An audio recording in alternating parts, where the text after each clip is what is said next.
Also, this year is the 40th anniversary of Japan's #1. Now looking back, during a half century about Asian story. First is Japan Miracle, the story, then Four Little Dragon, yes. Then China story. Yeah. You are so good at picking topic. What's the secret? Yeah. Why I picked them?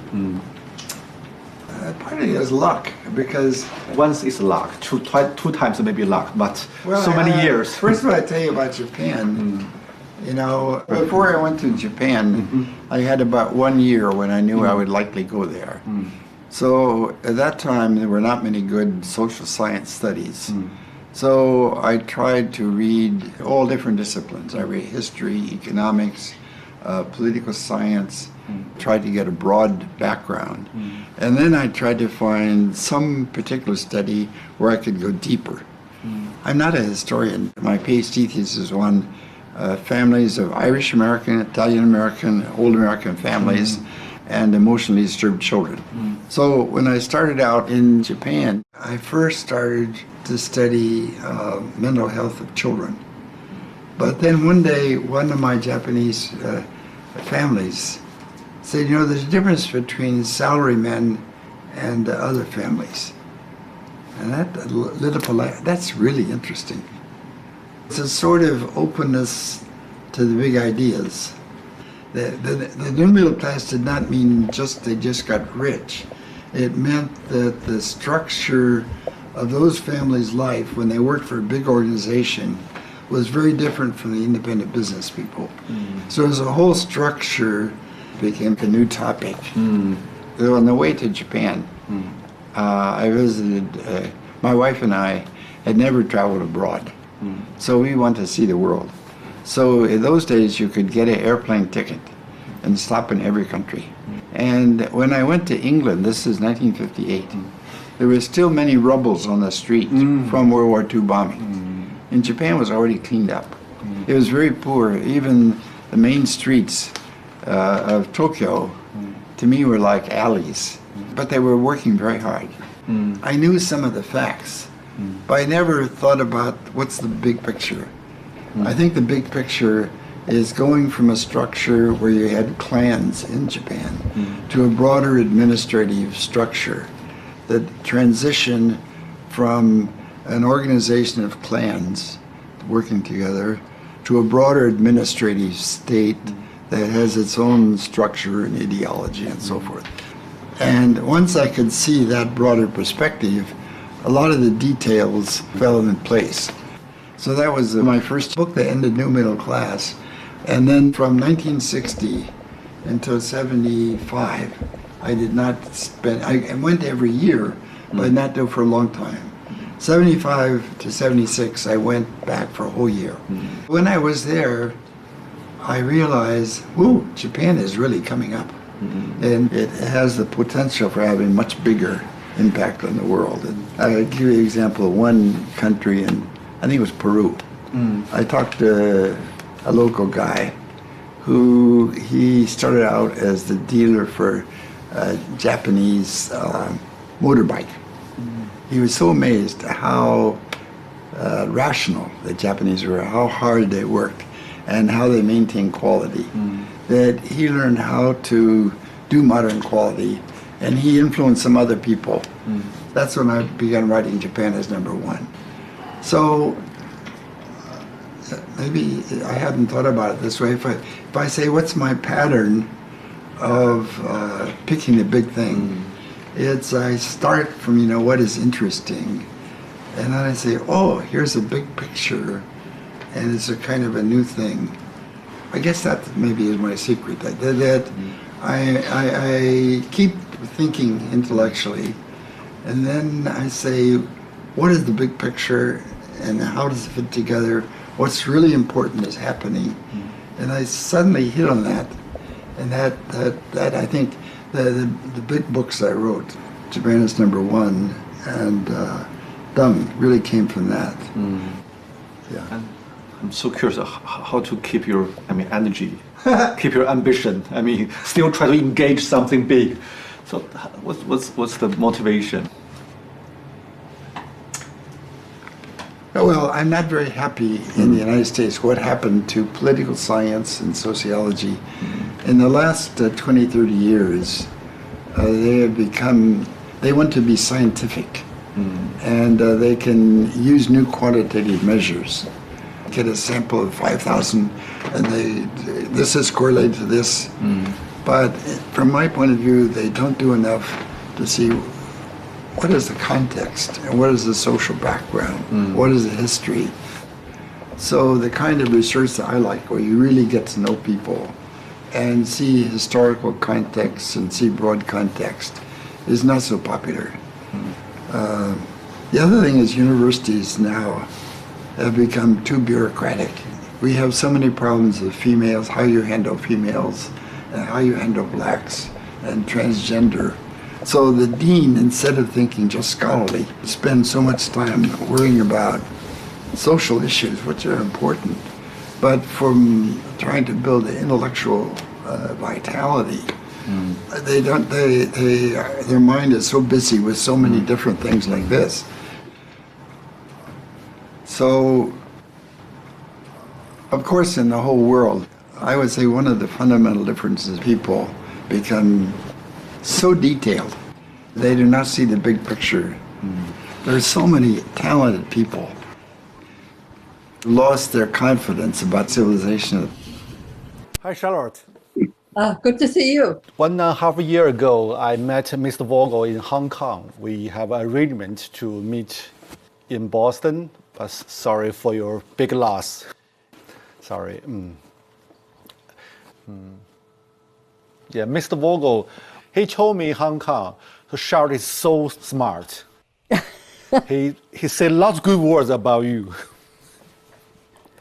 I'm curious because we talk about Mr. Vogel's books, thoughts. He was so energetic. From your perspective, what propelled him to do so much? Well, I think it's very interesting what happened. He was, according to him, I wasn't there, but he achieved very well. He went through high school in 3 years. He went through college in 3 years. He took courses during the summer. I mean, he had his master's degree, I think, at 20, something like that. But he didn't have to kill himself. He was a good scholar. It was relatively easy. He could lead a fuller life. And I think what might have kind of kicked him into high gear was when he came back from Japan, he had a job offer from Columbia. And so he and his wife decided sell the house and, think about moving to New York. So he came up to Harvard, so went through the process of selling the house and dropped in on one of his former professors, John Pelzel. And they chatted.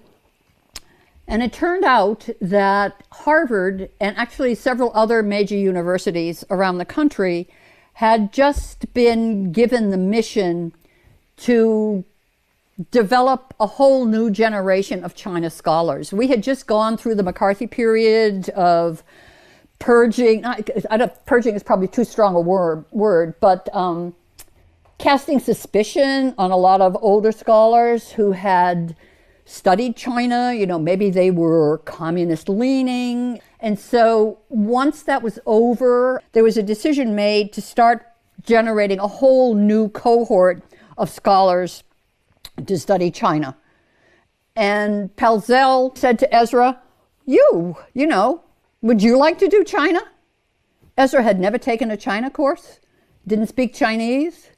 Chinese is nothing like Japanese. I mean, a lot of Americans think, you just go from one to the other. I mean, as you know, they are totally different.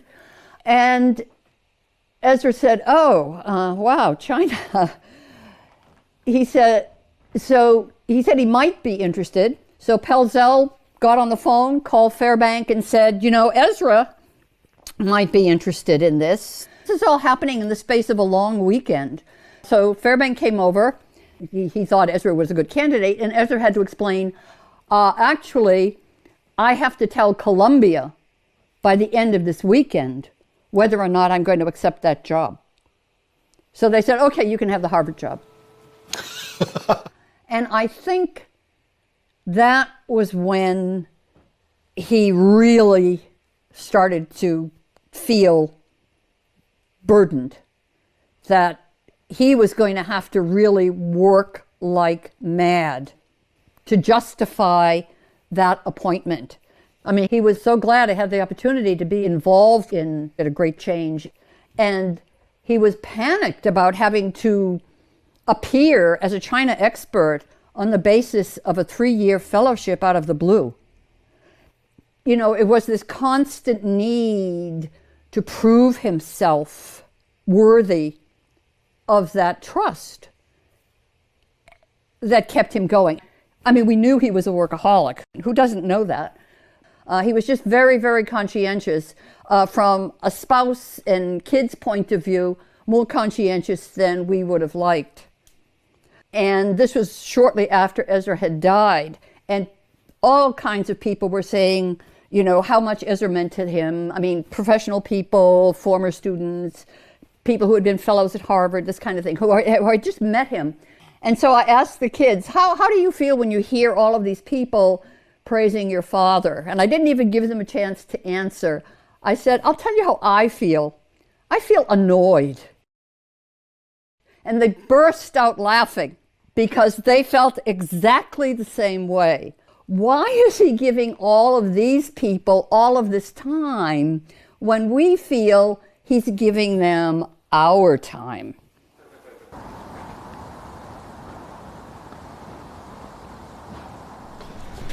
哎，对，当时是在这儿吗？我放。没上班，为什么大家喜欢锁门呢？真是不明白。傅高义先生来的时候，办公室应该是在这个吗？哦，这是傅高义住的地方。那我们去网球场那边走走呗。对对对。傅先生讲他住的那个楼的特征，大概就是这一片。这里。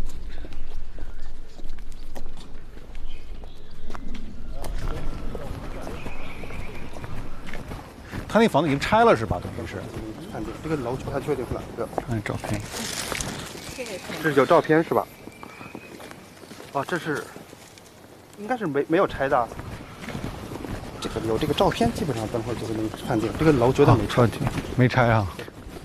是不是就是这个？有可能是不是这个呀？真有可能，好像就是吧？感觉有点像。这个是有前面的门廊的吗？就是好像。So what's your first impression on Guangzhou? I mean, in 1980, you went to Guangzhou together. Yes, that was part of a Harvard alumni tour, which, believe it or not, was doubling as our honeymoon. We had gotten married only a month earlier, and he thought this would be so exciting. We could spend our honeymoon in China, but it seemed very tense. We just felt that people were very nervous around foreigners. I mean, we were Americans. We had only recently established diplomatic relations. So I just think, you know, nobody quite knew how friendly they should be. You know, we both love interviewing. We both love hearing what people think about situations. I mean, it broadens your own perspective. But we had different objectives. He was trained as a sociologist. He was interested in the macro level. How were these major changes taking place? How was policy developed? This kind of thing. I'm an anthropologist. My primary data source is the ordinary person. What is their take on what's going on? And so in a way, we were able to integrate. He would, you know, in the evening, he could say, wow, I interviewed, you know, Vice Governor so-and-so or the head of Bureau so-and-so, and they said blah, blah, blah, blah. And then I'd say, oh, well, you know, I interviewed these 3 families, but people were very nervous. He was never a person who, you know, was celebrity conscious, but he began to realize that he had access that a lot of other scholars do not have. And he did want to use that to benefit everybody, not just the United States, but specifically to promote good relations between the US and China.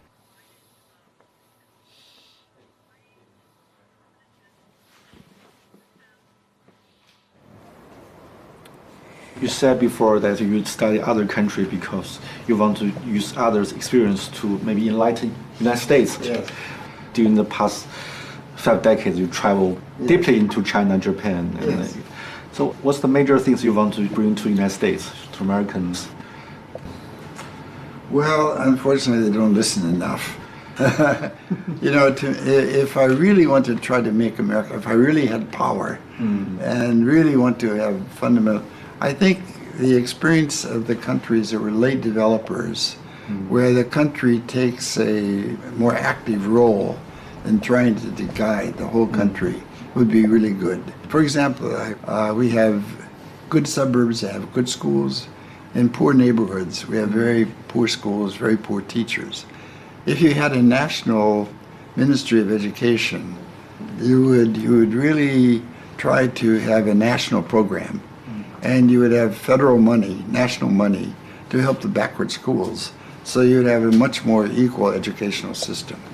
So if I really had power and really want to use the example of Japan and China, I would say the government should take a much more active role.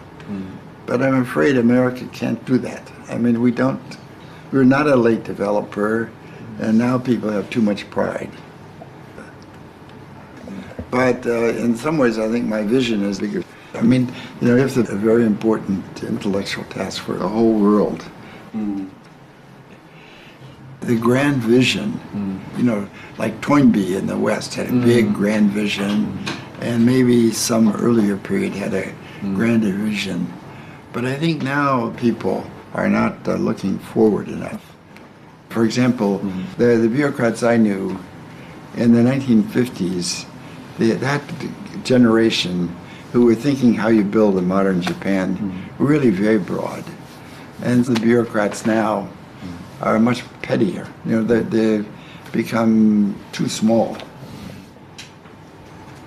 I think that, you know, there are historical changes in different time periods. Whether you have a broad vision makes a big difference. For example, you know, humiliation could be used in different ways. It could be used as a stimulus to study and to learn more, to build a modern organization. The Meiji is, as I say, it's a modernization program and an integrated program, and succeeded, but then they had years of disaster. In the 1930s, they had taught patriotism so successfully that the leaders could not control it. And the defeat by the United States was so devastating, and they suffered so much. And then they had to revise, and now they have to accept a new role in the world. I mean, in a way, it's not so glorious. Japan must accept China as number one in Asia, and America is a much greater, bigger country. They can be a modern country, but it's not so exciting. How to adjust to this new world? They don't have a clear vision. I think in China also, China is new powerful, and they have not yet become comfortable with their power. Now when they go to many other countries, some of the instinct is, look, we're the big shot, please listen to us. There are some people like that, and some other people say, now to get along as we expand, we cannot be too proud. That is a good way. But my impression is that they use a lot of slogans, but they haven't tried to be systematic. They did not have an overall systematic plan about learning from the world in every single area. Geography, local customs, the value system, the religion, the family structure, how to persuade, and how to have deep understanding of people, their deeper feelings. For example, in the United States, propaganda is not a good way to persuade Americans. In the long run, this will not succeed very well. So they do not have yet the mature vision about how to adapt to the rest of the world as they grow. From America's point of view, I think after World War II, in a way, it was kind of a peak. We were the one great country in the world with modern industry. And now China will surpass America in some places. And we don't have a plan. I think our leaders, they have an instinctive reaction from the Cold War. We won't let another country pass. And a lot of people in Washington just want to criticize China, jump on China. But they don't have a vision of how to work with China now. I mean, from my point of view, human civilization is not just about business interests, economic growth, or new technology breakthrough. It's a broader conception. It's a kind of an intellectual development of trying to think the big picture of what is happening. You mentioned the public intellectual tradition. In 1960s, 70s, and until 80s, public intellectual play a very important role in understanding other countries. Now it become more marginal. There is a deeper problem. I mean, comparing with the older generation, people think not curious about different behavior, mentality of others' civilization. We are very self-centered. From your perspective, how to deal with?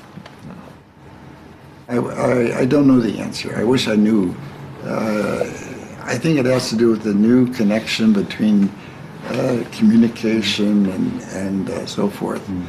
But what will be the basis of healthy relations?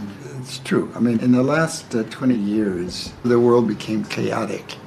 And out of the chaos, people went off in different directions, so I don't know that answer. But I think what I can do, and maybe have some impact, I hope, is how to deal with China. And there's some things Americans may not like about what's going on in China. But you have to be realistic. After all, China is going to be strong. And there are a lot of good Chinese people you can work with.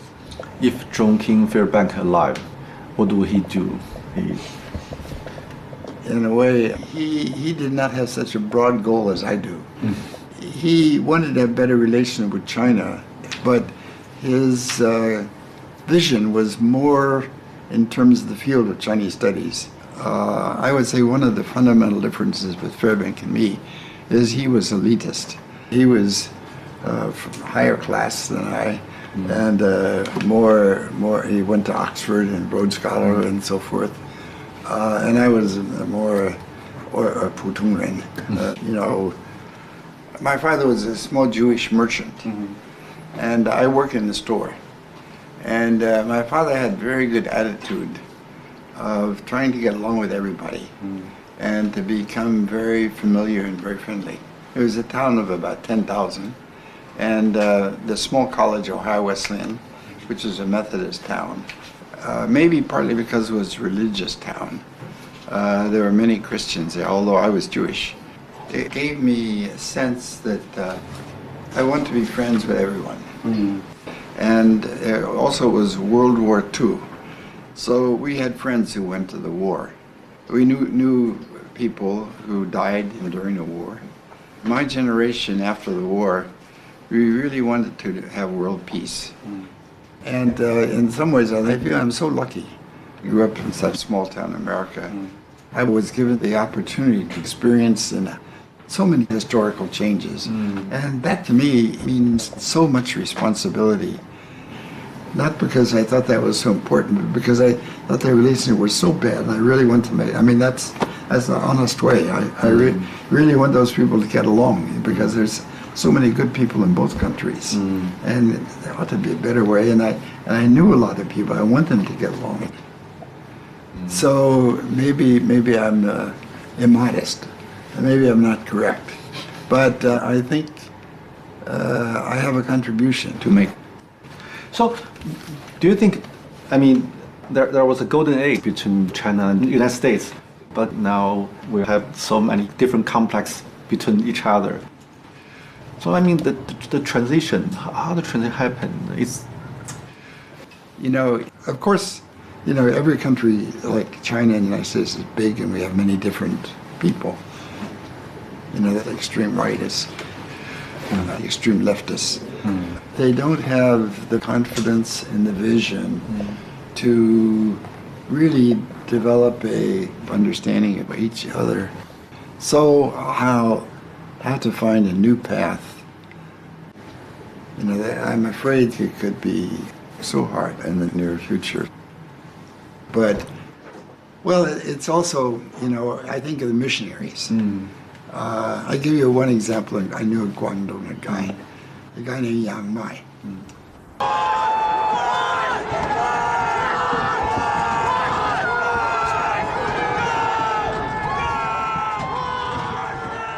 Recently, I always think of Yang Mai.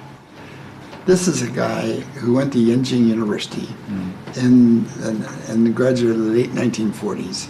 He was studying Western economics, a free market economics. In 1949, he knew, oh boy, I will never get ahead. I will fail. So he became an engineer. So from 1949 until the early 1980s, he had no 作用, 没有发挥作用. But in Guangdong at the time of the late 80s, because he knew how markets operated. Suddenly he's useful now. Exactly. So suddenly, you know, he would go to a county and the guy in the county say, you know, how do we get enterprise here? So he played a very useful, constructive role. And he was my friend. He was my good friend in Guangdong. And I learned a lot from him. You know, in the whole world, there are so many talented people. Sometimes they have no chance, you know. It's sad, but they never. But sometimes some of those people have a chance later. So when I hear people say engagement didn't work, I say it's crazy. Yeah, history is not ended today. Some of those people who had very good understanding, now they must be very careful. But maybe 10 years later, they could play a very constructive role in development around the world. And now it would need to be organized and to give them more opportunity, more freedom to develop bigger ideas. So I won't give up.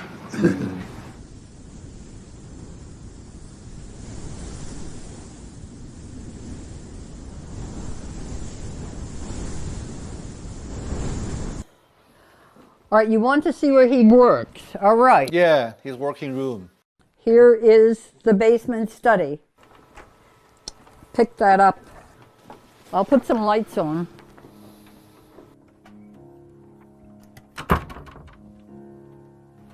Okay, so this is the place.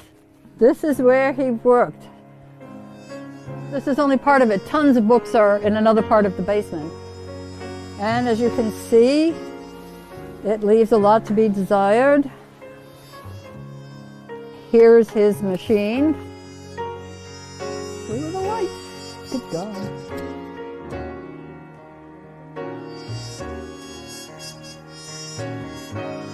I'm not sure I should tell you this, but he had the draft of the paper that he was preparing as part of a Harvard package that was to go to the next administration. Now that means Biden, but it could have been somebody.